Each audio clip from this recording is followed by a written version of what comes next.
Trae Young is the next Allen Iverson. I'm calling it now. Oh, What? oh, what?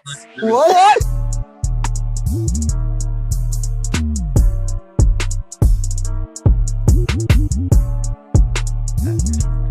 What's up, everyone? Welcome back to the release. The PB&R playoffs are finally in resumption, if that makes sense. That what I just said made sense. This is game 4, okay? Oh.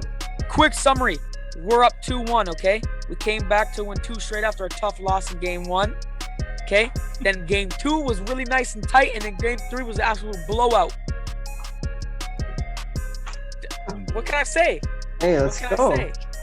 Now, quick reminder of the rules, okay? That's a 7-game series. It's the release versus Pastor Brandon. And every time we drop a video like this, you guys get to vote for who you guys think should be the winner. The winner of this gets the debate trophy. I don't have a trophy, so you know what? It's just a title that we get. But let's get into some hot topics. First off, the most recent one. The Suns swept. They swept. Oh. That's crazy. Oh, my goodness. No Murray. No Murray, so I guess that's what happens. Man, you know what? I didn't even expect the Nuggets to get past the first round, so I got to give them some credit here. Did you see that ejection that Jokic got? Yeah, I didn't mind it. I didn't mind it at all. No, come on, bro. Game 4, you eject the MVP in his building? Nah, no. In an elimination game? Yeah, but like he's not the MVP. Like MVP doesn't get swept 4-0. Whoa. There are multiple MVPs that thumbnail have lost right there. In the They should be. Okay, yeah, but it's a regular season award though. So I'm just saying though, what kind of MVP of the league gets swept? Doesn't win one game for his team at least? I mean, he did make it out the first round, so there are worse. Like Dirk, who got swept in his MVP year to the 8th seed. So you can't do worse. So nobody talks about Dirk.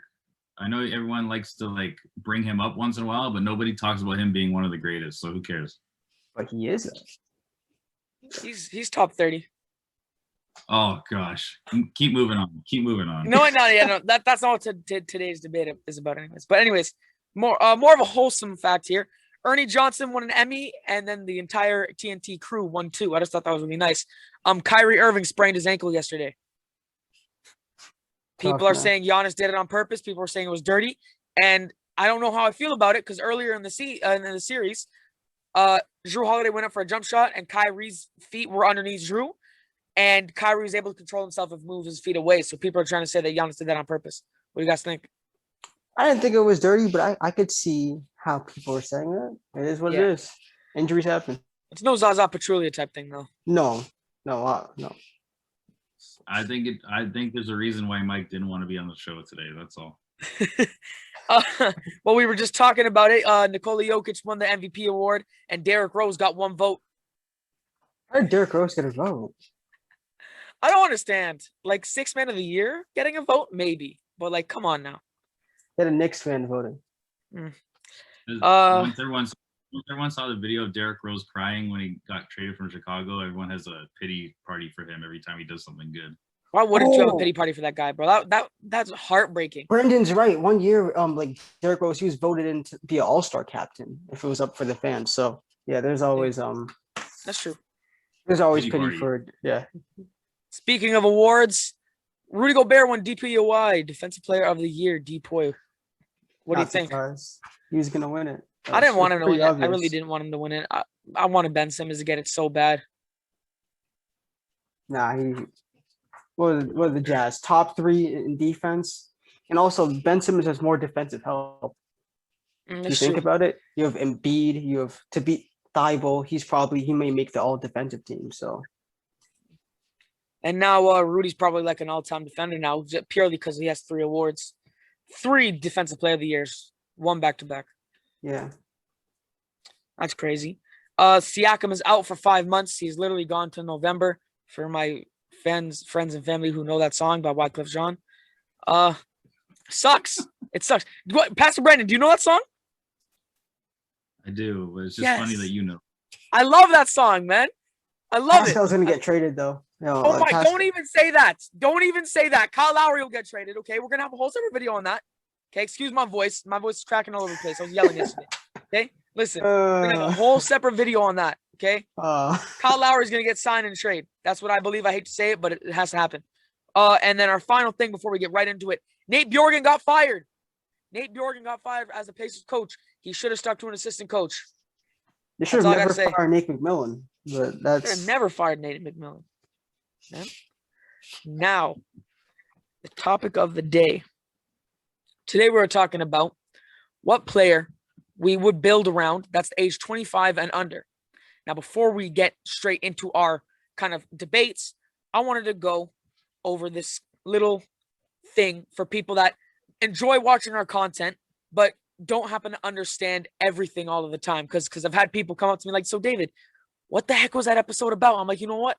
I got you, because it's happened more than 5 times, and I'm getting kind of concerned for the fans here. So I gotta give people a rundown, okay? So like I said, today we're talking about which player under the age of 25 we would use to kind of create a team around or build for the future. So normally every team has a centerpiece. Even like the bad teams like OKC, you know, they have Shea, Pistons got Jeremy Grant, and the Magic have Cole Anthony and arguably Mo Bamba, right? Oh my God, that's tragic. Oh my God, it's tragic, but they still have centerpieces to build around. Which is yeah, my point, I guess. No, but so it's pretty much necessary to have at least one centerpiece, whether he be an all-star or not, on your team, because it'll give other players high morale. It'll increase your rate of success, and especially if that person is young, because that means you have years upon years with that person. So we've gone out and chosen, 3 of the best players, in our opinion, under the age of 25 that we think are the best to build around for the future. So during this, we'll be giving you the stats as well as the abilities of each player as proof as to why they should be the number 1 choice. So now let's get into it. So Pastor Brandon. Actually, wait a second. Not Pastor Brandon. We have home court advantage right now. Oh, so it's we get to game start. 4. Jordan, you go ahead, and then Pastor Brandon. All right. So Wait, I've been gone for a little while. You have. Oh yes. Would you actually care to explain that? I forgot to mention that. I just want to just remember that I called the Clippers. Okay, just remember that, because we all decided. You remember that? Yes. Yes. Yeah. And you all laughed at me.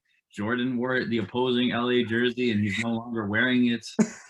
They out, man. They out. I said what I said about Brooklyn, and look, now Mike's not here, and David, your team was. I apologize for that, by the way. I'm just saying I apologize for that, and you know what? No. You want to know what? Listen, I apologize for that.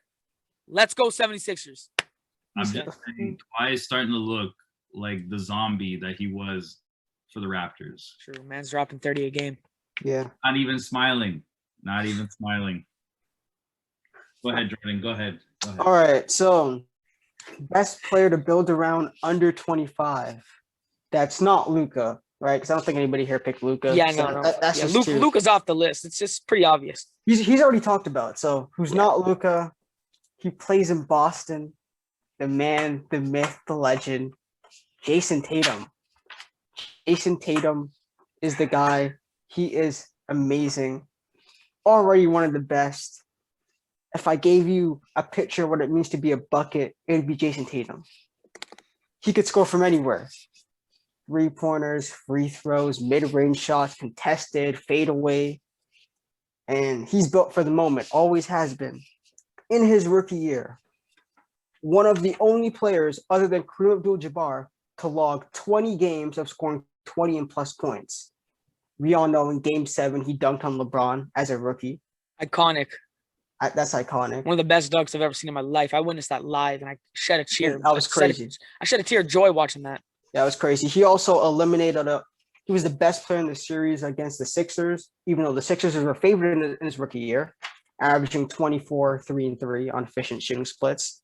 But then we talk about his third year against the Toronto Raptors, his best series of his career. I know I'm cheesing David right now, bringing this up. I'm wearing Raptors. I have Raptors socks on right now. I'm telling you, but he went crazy in this series. And his Game 7 performance. So I hated him in that series. Against the series, he averaged 24 points, 10 rebounds, and 5 assists. In Game 7, he had 27 points, 10 rebounds, and 6 assists. He led both teams in points, rebounds, and assists in a Game 7. There's only 2 other players that have done that. LeBron did it 3 times, and Larry Bird did it once. Also this year, he is the third youngest player to drop 50 points in a playoff game. The only two people that are younger are the GOAT, Michael Jordan, and Rick Barry, who's a Hall of Famer. So this man has shown time and time again he's clutch, out here averaging 27 points, 8 rebounds, and 4 assists in closeout games in his career on 43% from the field, 35% from three, and 83% from the free throw line. He's also a good defender and also the best defender out of all the players that are going to be talked about today on this list. He's an actual two-way player. Two-way wins win championships. It's been proven in history time and time again.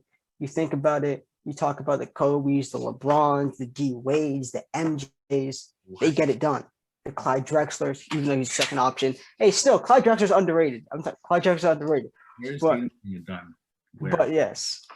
But he's a two-way win. He could score from anywhere from the field. He's already shown that he's already about that life in the playoffs. Oh, this guy's done it for the first time. Isn't that great? Tatum's been doing this since he stepped into the league. And he is the guy to build around.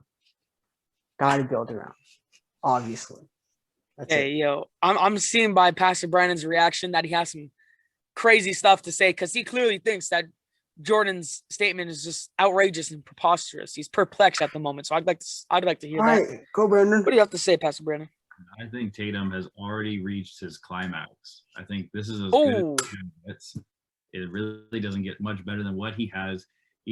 This was his time to shine. You know, Brown was out for the playoffs. So was Kemba. So was Robert Williams. Kemba is irrelevant because that also gives him more time to. Sorry to interrupt you, Pastor Brandon, but that also gives him more opportunity to score and do better things. Exactly. He did not show that he's the guy, and this was the time to do it. Without Kemba, without Brown, this was the time for him to show that he could take over games, and he really didn't. You expect him to win the series with 3 of his starters being out?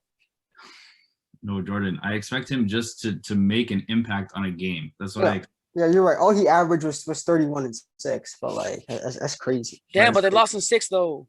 Lost in 5. And on top of that, when he's had those good players, he reverts. He goes backwards when those guys are on the court. So having a better team, building a team around him doesn't make sense because they lose even more when they have good players around him. How does he lose even more? 3 of his starters were out during the first round. How far did they go last year, Jordan, with their starting lineup? Last year they went to the conference finals. Not due to Tatum. Get dogged by the Heat. Not due to Tatum. He was the best player. The bubble guppies themselves. I would beg to differ. I like Brown way more than Tatum. Like I said, I think Tatum's climax, this is as good as it gets. He's 23. There's no way that's his climax. If he was 27, okay, maybe. But he's 23. Like saying, man. He had his chance to shine. He didn't do it. To shine. Well, you know what, David? Let's segue to my guy because I think this is a good segue to show you a guy that does shine. Even though I probably am. I at one point said I didn't like this guy. No one likes your guy.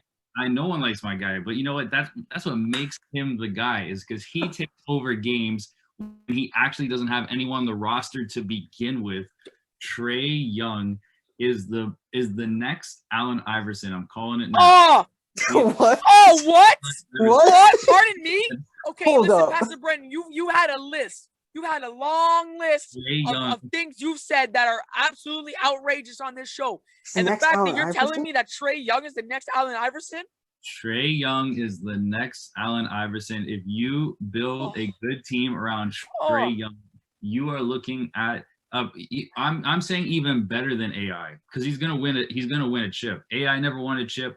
Trae Young, if you give him a decent team, if you put Trae Young on the Celtics, they're already going to the finals right now. This guy has got what it takes to take over games, to take all the booze, put it on his back, and show everyone that he is better than anyone else on the court. Trae Young is who I'm choosing to build the team around. Try and disprove me, people. Try and disprove me. Oh, I got one. Yeah, go ahead, Jordan. Trae is way easier to guard than Tatum, for example. I can agree with that. He's in the doghouse right now against the Sixers, and we're seeing what happens. Even though the man has great potential, I'm sorry, he is short, and no guards. Point guards rarely lead their teams to championships. For the But exception of Magic Johnson, no. Curry wasn't the best player on what's this team when he won the championship. What's Chris Paul doing with Phoenix right now? He hasn't won it yet, though. Trae Young averaging 29 points a game right now in the Sixers series. 29 points. You just talked about how Tatum averaged 31 and he's out. Trae Young's averaging 29. He's in. Because Trae Young has a better team around him right now than the injured Boston team. Who can anyone in the world name anyone else on the Hawks besides Trae Young? Clint Capella, Bogdanovich, Kevin Huerter, John Collins, Luke Williams, John Collins. If you didn't research this beforehand, you wouldn't have known any of those names. No, I can argue that people know who John Collins and Lou Williams are.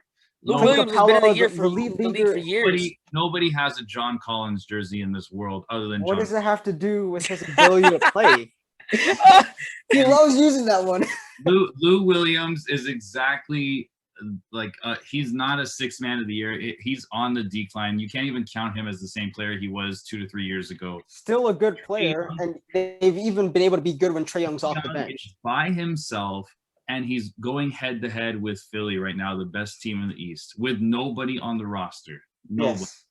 Clint Capella is a nobody, even though he leads the league in rebounding. So is John Collins. So is Bogdanovich. I'm not saying he has a super team around him, but he doesn't have a super team. But I remember I've watched almost every single game in these series from the first minute to the 48th minute, and I'm just saying Trae Young gets in people's heads. Jason Of Tatum, course he gets in people's heads. He's a villain. People's heads because he doesn't know how to handle the pressure when it's on. Trae Young. How does he not know how to handle the pressure? Okay, listen. I'm supposed to be arguing. You can't say that that Jason Tatum doesn't know how to handle pressure. What do you mean? Why? Where is he? Where is he? If he knew how to handle pressure, he would be farther than where he is right now. Okay. So if Trae Young didn't have Clint Capella, John Collins, and Bogdanovich out, if they weren't playing, if they all got hurt, Trae Young would have not got out the first round. No. Okay. So were any of those players even close to the relevancy of a Kemba Walker or Brown? Which proves my point that if three of your starters are out, but are those starters that you just mentioned from the Hawks on any level of the other two players I just mentioned? No, but Tatum could raise your ceiling though. Stop there. You just said that those two players aren't on the same level as starters I have on my team. So that means that my starters are irrelevant to what the situation is. But your starters fit well with your players. But they still But what Jordan's trying to argue is that they still help. They give the same. They don't. I'm not saying that they're the same as Brown in terms as skill and worth. You have to have 4 other people on the court to play the game of basketball, okay, other than one person. So of course everyone's going to help you on the court. Well, and this is not. You guys are veering away from the conversation. The question is, who do you want to build around? I'm building around Trae Young. If you give him Brown and Kemba Walker on the same team, and Kemba Walker is not really because he's point guard too. Let's say you give him Brown and give me a second grade guard or forward. Like Trae Young is already in the Eastern Conference Finals and on the verge of going to the finals. The next Allen Iverson, guys. That's great. Tatum's done that twice, though. Tatum's done that twice. Tatum has done that twice. Shown up when it matters the most. In his rookie year too, innit? No. Yeah, he's gonna keep bringing up the fact that he missed 3 starters. Give any star, let them miss 3 starters. They're not winning a playoff series. It doesn't matter who you are. Who you are. You just said the starters you're missing aren't even on the same level as my starters. Like my starters are like bench players on your team, is what you just said. I didn't say they were bench players now. That's what the crowd is going to think, Jordan. That's what the crowd. Again, if you're used to playing one way and 3 of your starters get hurt, there's no way to adjust. And the Celtics bench is also trash. It is garbage. It is trash. Anyone watching this knows, because David and Jordan obviously do research on the NBA 24/7. If anyone watching this show can name 2 other players on the Hawks at random without having to hear this conversation after, I would be shocked. So he has no team around him right now. If you put and build a team around Trae Young, you're looking at a phenomenal team. Not only because Trae Young's on it, but because his leadership on that team. He's taken over games. And who can handle New York City the way that he handled New York City? Show me who can do that. I mean, that was impressive, but like again, let him get to. So Tatum has been the best player on two teams that have went to the conference finals. It's facts, He could keep the same roster that he has right now in Boston, and they will win multiple championships. But if Trae Young goes as to long the as they're healthy. conference finals in this year without players like Brown and Kemba Walker around him, is he not better than Tatum for doing that? Let me tell you something, Pastor Brandon. If somehow miraculously Trae Young and John Collins and Bogdanovich and these guys manage to will their way to the ECF, I will come on here the next PB&R playoffs, whenever that is, after that series, and I will personally apologize, and I will take, like, I don't even know what else I'll do. We'll do some sort of wager, but I will have a sincere paragraph apology that I will write out. I'm just saying. And I'm not even going to stress it because I don't need to. If Hawks gave Trae Young 2 actual good graded players, they would be in a whole other level of John Collins is a good graded player, man. He has good player. Nobody, what do you mean stop? If you are a high level player, at least people buy your jersey. Okay. I'm just saying it. You can't deny this. You can't, like, you guys are denying. You always love to talk about stats. Okay. But stats don't always tell the story of who is good, because you know what happens? If somebody's good, you say, I want to wear their jersey. I want to support that player. That's why people buy jerseys, because that's their favorite player because they're good. Nobody has a Collins jersey. The only jersey fans have in Atlanta is Trae Young. And if you but an Atlanta Hawks fan would know that John Collins is an important part of their team if they watch the games in and out. Sure. So buying jerseys doesn't equal your ability to play. That doesn't. No, it does. The question is, who do you want to build a team around? I'm saying Trae Young, because if you give him a big 3, Trae Young is winning an NBA championship, no problem. All I'm saying, point guards don't lead their team to championships. It is what it is. Both your faces say defeat. Oh, come on. Point guards don't lead your teams to championships. Two-way wings do. It's more proven. Trae Young is more efficient. Is also the most relatable to fans. I'm just gonna put it out there right now. Like, you know, if Steph Curry was relatable now, and now it's transferring to Trae Young. You know, he's relatable. Everyone can be like a Trae Young, and he's gonna take over the league, guys. Yeah, you're right. Everybody can be like a Trae Young, but not everybody can be like a Jason Tatum, right? So, you know, that's the difference there. So you can find multiple. Jason Tatum is like one of the best two-way players in the league, and it's like his 4th year. All right, he could play defense. But they've built a team around him, and it hasn't worked. What do you mean it hasn't worked? It hasn't worked? What are you referring to? He's LeBron. Okay, LeBron is always the pinnacle for this. LeBron goes to the finals with Cleveland with nothing in his second year. Correct? Okay. So that's the epitome of a superstar who, you know, takes their team to a whole other level. Jason Tatum has had Kemba Walker, Brown, who's their power forward? I forget his name. What?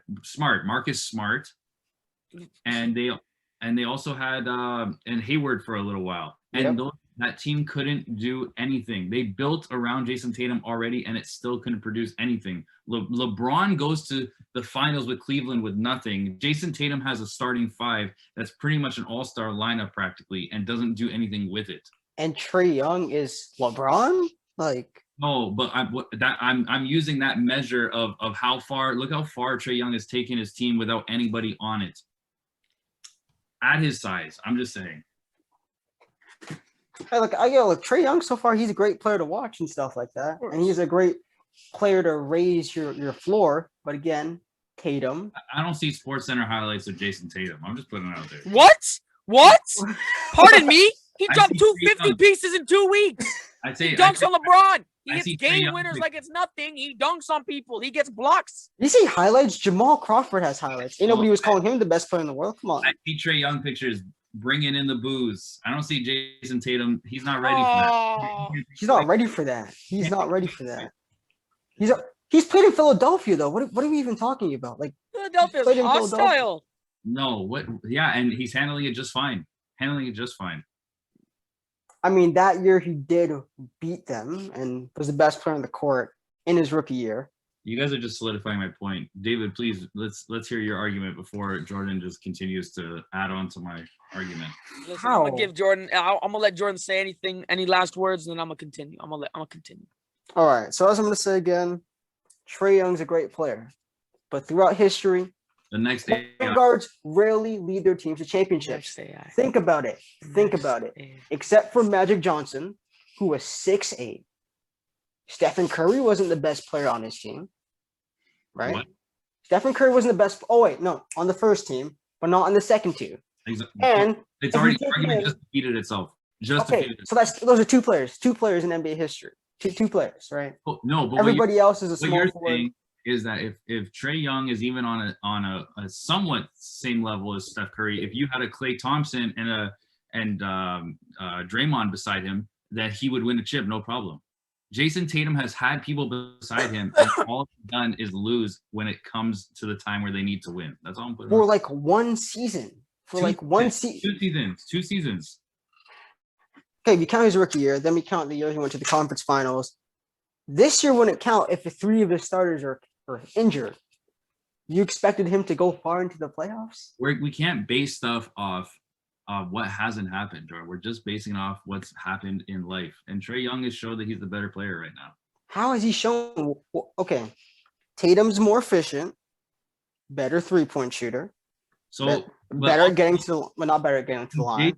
Better defender. Is Jason Tatum also thriving from having those other teammates in the regular season, even because you don't just everyone knows you only have to guard Trae Young and the Hawks aren't winning. That's it. Yeah. But on the Boston Celtics, there's 4 other people on average who you have to cover because Tatum is not the only one winning games for the Celtics. So wouldn't that make his stats more impressive that he has to play with better players and he's still able to put up numbers? Well, that means that he's not always double covered. Like there's no double teams on him and like all game long, like how there will be with Trae Young. If Trae Young's on fire, there's a double team on him all night because there's no one else to score. And there was doubles and Jason Tatum in the playoffs this year, and he still put up numbers. And if Jason Tatum was versing the Knicks in the first round, he would have won. And if Trae Young had to face the Nets that was healthy, he would have lost. Hey, look, Jason Tatum with nobody, Trae Young with nobody, Trae Young's still standing. That's all I'm saying. Trae Young doesn't have nobody though. That's the point. No, he still has a good roster with him.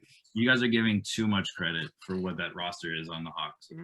I'm not saying he's not the best part of that roster, but it's not like he has a bunch of like water bottles on the team. You guys still think Lou Williams is 6th man of the year? So no, I didn't say that. None of us ever said. We didn't even say that. We said he's a good player. We said he's a good player. We never said he's 6th man of the year. You guys said he had Lou Williams. He has Lou Williams. Like he does. Who's a good player? He's a good player. I'm not being like, oh, he's 6th man of the year. When Trae Young's out, they're still able to keep offense due to Lou Williams. Player of the year. He's the 7th, 8th player of the year now. You guys made it sound like he was still trying to crack the starting lineup. Okay, but he's still a good piece to have, and he still has Clint Capella, who's like arguably one of the best rebounders in the league, and John Collins. And he has, or no? Who's scoring the points? Trae Young. Okay, but who's also in the pick and roll that makes it easier for Trae Young to play? Clint Capella and John Collins, which is how he thrives. Trae Young still playing with no team. Jason Tatum is golfing right now. Just saying. Oh my goodness! All right, yeah, because he versed a harder team in the first round. You know what? Listen, and has a worse team around. We're getting a little repetitive. Okay, that was a good heated debate. Now I'm gonna just straight up just move on to my pick. Okay, my pick. Is my favorite player in the league besides the entire Raptors roster. Okay, I talk about this guy a lot. I give him so much praise. My guy is Ja Morant, bro. Come on, listen. I didn't even write down any stats because personally, it's for me, building a team around someone is all about leadership and like morale and kind of how they have a positive effect on the team. So first of all, he's only entering his 3rd year. Okay. Second of all, somewhat stat thing. He's a double machine with points and assists. Monster. He's a great leader already. And without Ja, that Grizzlies team doesn't make the playoffs this year. Okay. He had to will them to the playoffs this year and had a great game in an elimination game. Against the Spurs. Yeah. And showed up big time. Big time. Him and Jonas Valanciunas. I will give Jonas Valanciunas some credit there. But Ja Morant has had great game after great game after great game, and he is literally like one of the youngest leaders I've seen in this league, besides maybe like Devin Booker, to do something that well for his team. Because Zion, I'm gonna use Zion as an example right now, is in such a better position than John Morant right now in terms of team. Like he has a better team, in my opinion. And he can't do anything with that team. But then John Morant, you see them have a worse team than the Pelicans, and he's willing this team to the playoffs. And he almost did it last year too. So like you got to give this guy some credit in terms of being a leader and just a great guy to build around. If he's a super young guy like this and can help younger guys get to that level of play. Jordan, do you hear the crickets? I hear crickets. All right. You're gonna be a powerhouse, and Jaw's gonna be leading the way. Trust me. Hey, here's my thing with Jaw though. Does he have the scoring capability to be a number one option on a championship team? No, he doesn't. No, he doesn't. I could say that about Tatum. I could even say that about Trey. But you can't say that about John Morant. There's always room for development, though. Like I said, it's under 25. This man's 21, 22. And he's developing fast. He's already developed. He will get better, but I think his peak is like at 22 points and 11 assists. Oh, come on. That's still Those one of the best great numbers, though. Those are still great numbers. Okay, yeah, Steve Nash put up those numbers. Where did that lead his team? Nothing, because if Steve Nash didn't go to the finals. Oh yeah, my bad. Conference finals. Yeah, but if Steve Nash were to score more, the Suns would have championships. You need to score. No matter what position you play, you could be a point guard, right? So Steve Nash was like a 16, 15 point per game scorer. Ja is going to up that. He will. It's this guy's peak is he has no ceiling at the moment, in my opinion. This guy's going crazy. He's going off. No, there's always room for development with this guy. Come on. I think you're looking at a future DeMar DeRozan. Wow. That's disrespectful. Oh, that's disrespectful. Listen, okay. Listen, DeMar, I love you. Don't ever say that about my favorite player. Okay? Listen, bro. You can't. What do you mean future DeMar DeRozan? Explain. Please elaborate. DeMar DeRozan? Oh, elaborate on this. A great player on a mediocre team. That's what you're looking at, people. He's a great player on a mediocre team. And that's what it is. And he willed that team to the playoffs. That's leadership. At a young age. Look what he was doing in Murray State too. I can't name anyone else in that draft class that was from Murray State. This goes back to my argument, which is all the time, if you're on a decent or mediocre team, somebody has to score most of the points. They're not going to average 10 points per player for all people on your roster. But he's not just scoring though. He's the offense runs through him. He's not an amazing defender, but like he's the playmaker. He runs the offense. He doesn't do all the scoring. Jonas is there for that. You know, he's a leader. He's a leader. Well, he had an injury. What was his injury? I think he messed up his ankle. I don't know if I want to build around a guy with an ankle. Oh my goodness! I'm not sure if I want to do that. Oh my goodness, he was out for like 2 weeks. I don't know, guys. That could set you back. That could set a whole franchise back. Oh Wait, Brandon says something about players have to score in a mediocre team. So he's gone on and said that the Hawks have nobody, right? So based off your own logic, right? Using your own logic, can't we say that Trae Young is just putting up numbers because he's on a mediocre team? You're saying he's on the mediocre team. That's what you've said. You could use that argument with me, but like I said, I wouldn't say such a controversial statement if I didn't believe that Trae Young is the next Allen Iverson, because you could make that same argument for Allen Iverson. And I'm gonna need you to explain how he's the next AI though, because I don't get your thing about the next DeMar DeRozan with Ja, and I don't get it with Trae. I'm gonna need you to explain at least one of them, primarily the AI one, because that one's kind of pissing me off. I'm not gonna lie. I'm angry. The Trae Young AI is very simple. Trae Young is a different type of player. He is reckless. He doesn't care about what people think of him. He doesn't care about his perception in the league. All he cares about is showing people that he is one of the best players to ever play basketball. And that's exactly the attitude Allen Iverson had.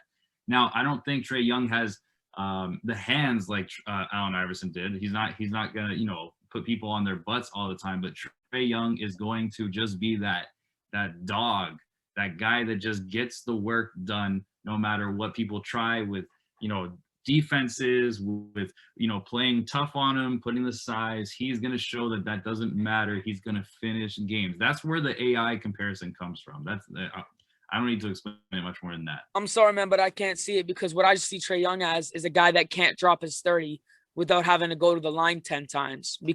And once teams figure out that way he draws the foul, they figured it out with DeMar DeRozan, and he's one of the best guys at drawing fouls at that mid-range. Just a pump fake, great pump fake, leans into him. And once they figure that out with Trae Young, because we could see DeMar DeRozan isn't thriving off that as much. Once they figure it out with Trae Young, he's not going to get that 30 a game, and he's going to have to drop down to that 20-22. I'm sorry. How does Harden get almost 50 points a game half the time? Oh, sorry. It's like 20 shots at the line. I'm sorry. Sorry. I must have missed that somewhere. My guy Tatum is Tracy McGrady's offense with elite defense. If you put those into a player, that's a guy who could lead to championships, MVPs. He will get it done. Oh, he'll get him on. So will John Morant. He's only that is a young team. And that's what I'm saying. He's a DeMar DeRozan. He's gonna put him. No, he's not. He's not gonna win. He's not gonna win. I wouldn't say DeMar DeRozan. No, he's not, bro. He doesn't have that much help around him. He has Jaren Jackson Jr. and it's just a young team. He's ready. Here for my baseball fans watching right now. Okay, I've been paying a little bit of attention to the Blue Jays. The Blue Jays are a young team with slim to none experience. Okay, super young team. But once you build upon, not even build, once you have those guys and you keep them there and they get older and they get more experience, and you have someone like Vladimir Guerrero Jr. leading that charge, they're unstoppable. They're unstoppable because you built around this big guy who's already such a good leader at this young age. And once he's developed an even a bigger leader and a bigger offensive threat and defensive threat possibly, and can lead his team to a 1 seed, 2 seed, I'll even say 5 seed to just, make it fair. There's no stopping that team. But we have, oh, come on. Yeah. All right, man. So listen, we've all said our final statements, okay? We don't have that much time left. So I want to thank you guys so much for watching, okay? Make sure to vote in the comments, vote on my Instagram story. I might even do a poll on Snapchat or something like that. Just make sure to vote. If you have any ideas on one of our next shows, DM me. Let us know what you think about this episode. But remember to like, subscribe, share, and turn on the post notifications. Thank you guys so much for watching. Keep up the good work. YouTube hasn't been our best friend lately. But you want to know what? Last video, we got back up to the 53 views, but yet we still have 78 subscribers. So that's another couple of you guys that still have to view the video. Make sure, turn these post notifications on. Keep getting those views up so we can blow up and provide better content with you guys for money. Yeah, but thank you guys so much for watching. Have a good day, evening, night, wherever you guys stay at. Thank you guys so much for watching. Peace.